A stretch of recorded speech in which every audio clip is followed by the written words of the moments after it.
Our group name is Mango Mouse, and this is our project on the history of Moira Castle. We received a brief from Slieve Gullion. On the brief we had to pick between 4 locations that were Moira Castle, the Clevie Old Churches, the Lunasa Festival, the Portland Canal. And out of these 4, we picked the Moira Castle as our topic for the project. And for the project, we had to pick between making a game, an animation, and a VFX movie. And to fulfill this, we've chosen animation. So we had to have a consistent style throughout. However, we wanted to make ours different and use different styles within our animation. So we're going to be doing 2D, 3D, and have some live action footage added in as well. But we're going to keep it all looking very similar with the art style to fulfill the brief of having it to be a consistent style throughout. Then for the brief to be fulfilled, we need to have at least 30 seconds for the animation. And through working out our storyboards and animatic, our animation should be somewhere between 3 and 4 minutes long if everything goes to plan. And we also need to have sounds throughout the animation, which we'll be using a narration for the story, as well as some custom sounds and some free sounds from online.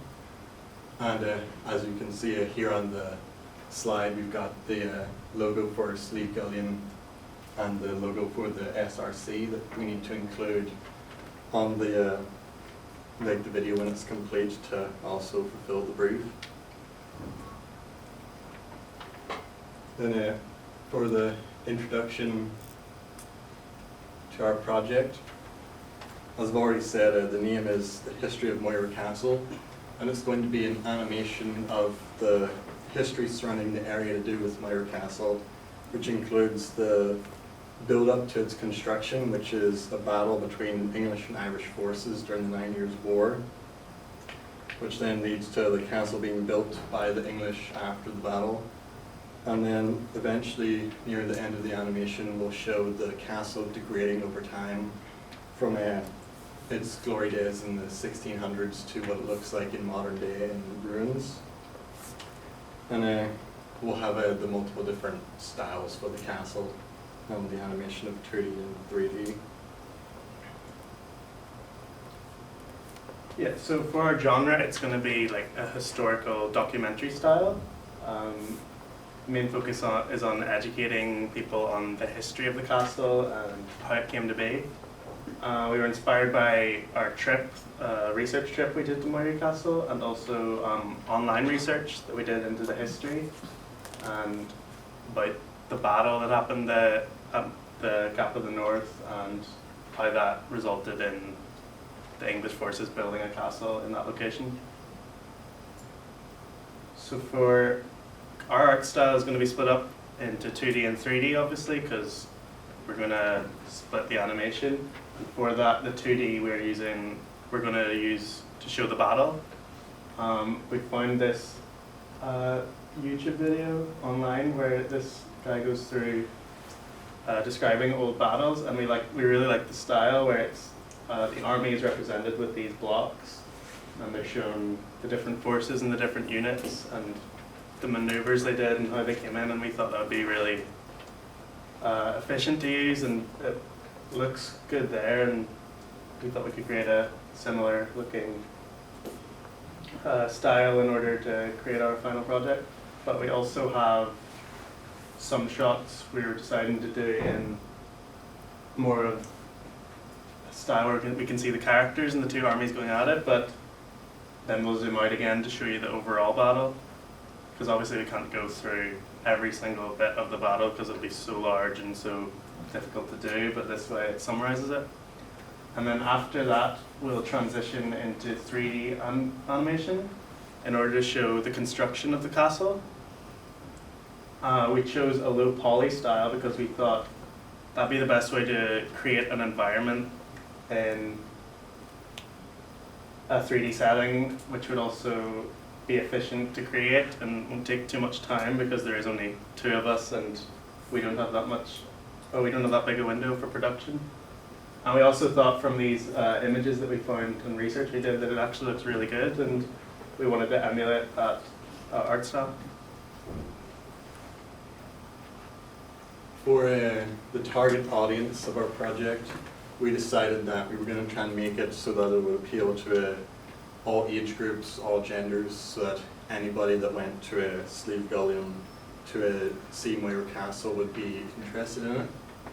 But the main focus would be on people interested in the local history who might want to know more about how the castle was constructed or the history surrounding it, as well as tourists that might go to the area and just want to know like what it is and why it's there.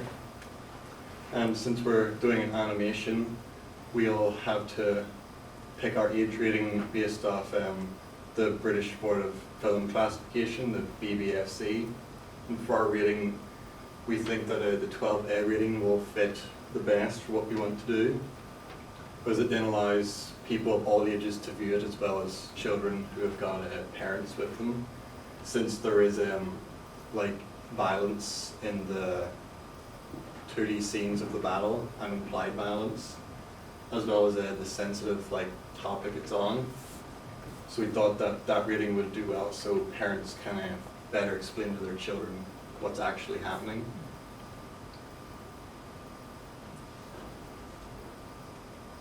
Yeah, so for our story, it'll start off in the present day at Moray Castle, how it looks, and showing what it looks like today so that we can compare it to what happened before. We'll transition from live action into 2D to show the Battle of Moray Pass. Following the Battle of Moray Pass, we'll transition into 3D animation, where we'll see all the environment and all the forest that was there, and then we'll see the English forces come in. They cut down all the trees, and then they built the castle there, and we'll watch that happen in like a time-lapse sort of thing in 3D animation style. And then once we see the castle the way it was when it was fully built, we'll then do another time-lapse where we show it degrade and get destroyed over the ages and just fall into ruin. And then we'll transition back into present day where we see the way it is today, and obviously now we know the story that was all behind it. For our production timeline, we split it up so that we can complete each section. Starting off with we filmed the live action footage, then we'll complete the 2D animation, then 3D animation, and then we'll bring them all together in post-production.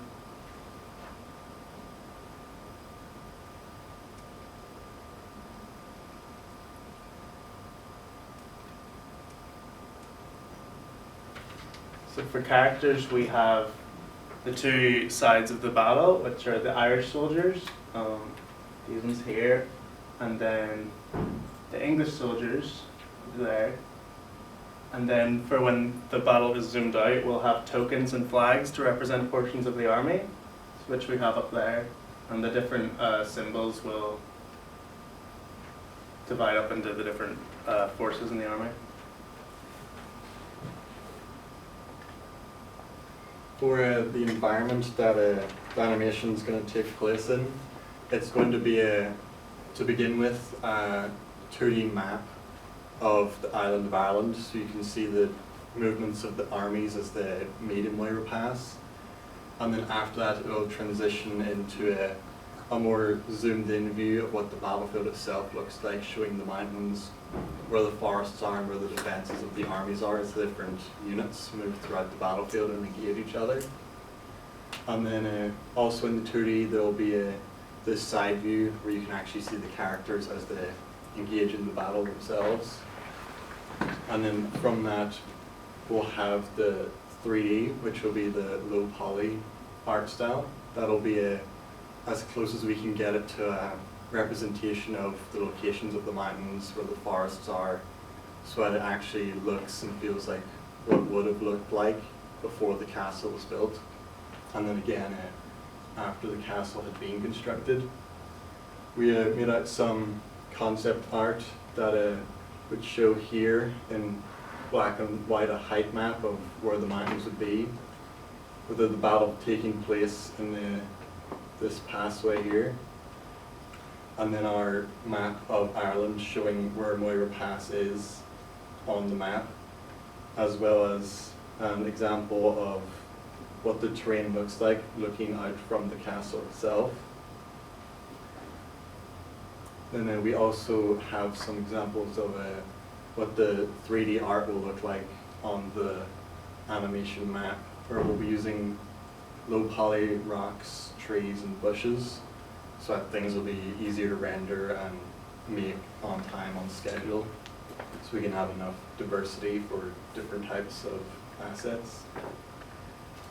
And then we also have the castle, which will be done in a low poly style as well, and will be shown with how the castle looks currently in its destroyed state, but also a representation of what it would look like without any of the destroyed corners of the tower, as well as the wall itself.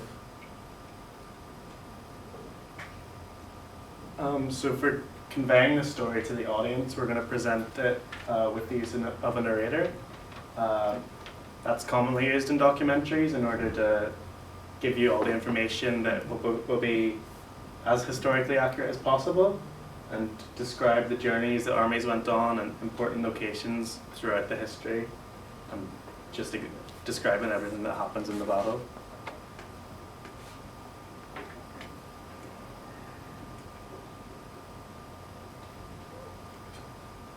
So for our storyboards, we've got a number of different scenes, but in our first one here, you can see the castle, which will be in a live action as the camera zooms in on the castle itself to kind of show its location and give an introduction of how things look, which will then transition over to another scene of walking up the pathway towards the castle.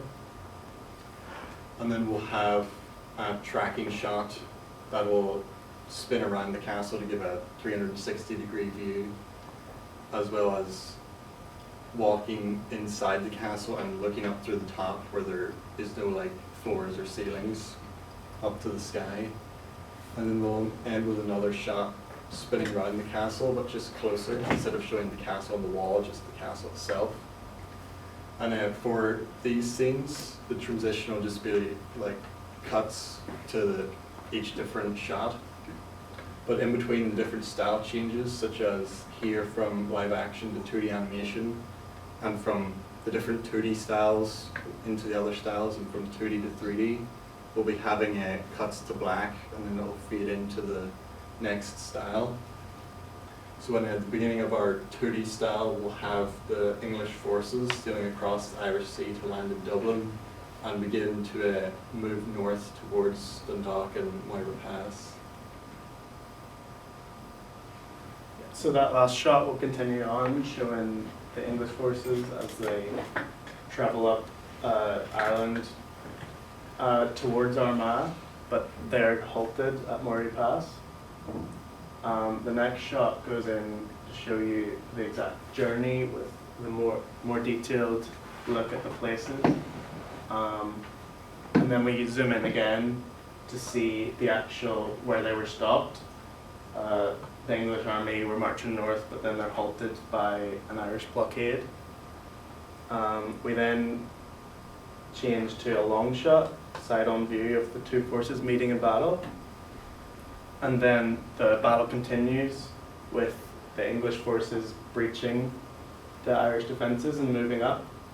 But then they're ambushed from both sides by hidden Irish forces who were hiding in the tree line, and they come out and completely take over the English forces and and they're forced to retreat back with heavy losses.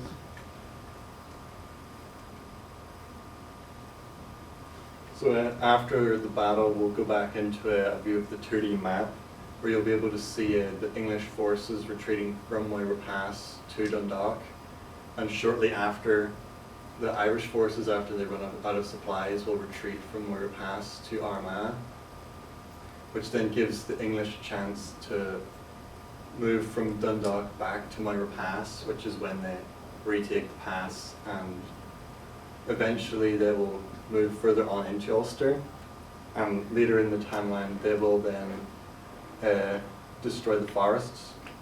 But we will switch from the 2D to the 3D style with a black transition, and then we'll have shots of flying through the trees in the landscape to show what things used to look like in these next 3 scenes, showing like the trees, the wildlife, and then in this one in particular, that'll be a tracking shot that spins around a certain point where the castle will be built.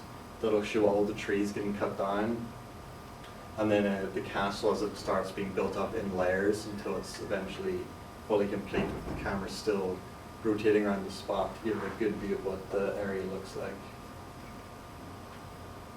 Yeah, so once the castle is constructed, we'll see some shots of what happened, what the castle was like. We hear the soldiers chatting, we hear the fire going. But as time goes by, we see it, the camera starts to spin again, the way it did before, spinning around the castle, and as it spins, time goes by, and the wall fades away, and it falls into ruin, and gets abandoned. And eventually we'll then transition back from the 3D animation style into live action, where we see the castle the way it is today. And we fade out, and that's the end. So are there any questions about the animation? For with the top-down view, there's like different tokens, not just the flags, aren't there? How will there be a key or anything, or will you be able to like tell what the different tokens represent, or are they all just? It'll most likely be narrated by the narrator of what each is going to mean. Like there will be the circles, the triangles, and the squares. So it'll be said like which ones are infantry, which ones are musketeer range troops, and like the cavalry.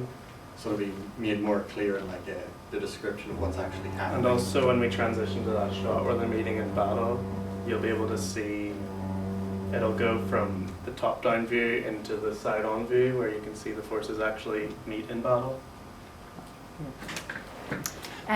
Your flags then, what are these based on? Did you find some information of what visually they look like? You know, the English troops and the Irish troops, or was that something that you just developed yourselves? When doing the flags, we kind of took some liberties, since the English flag at the time, it's very detailed. Okay. So for the style we're looking, we took the more stereotypical like Cross of St. George, which they wouldn't have been using for their soldiers at the time, but it makes it easier to represent for, say, a younger audience or people who mightn't actually like understand the flags, that they would see the red cross and understand like that's the English. Yeah. Different units would have had like different crests from where they came Okay. from, and the different hierarchy at the time, and it changed so much during that time that we thought it would be better with a simplistic Yeah. overall view. Okay. Great. Thank you.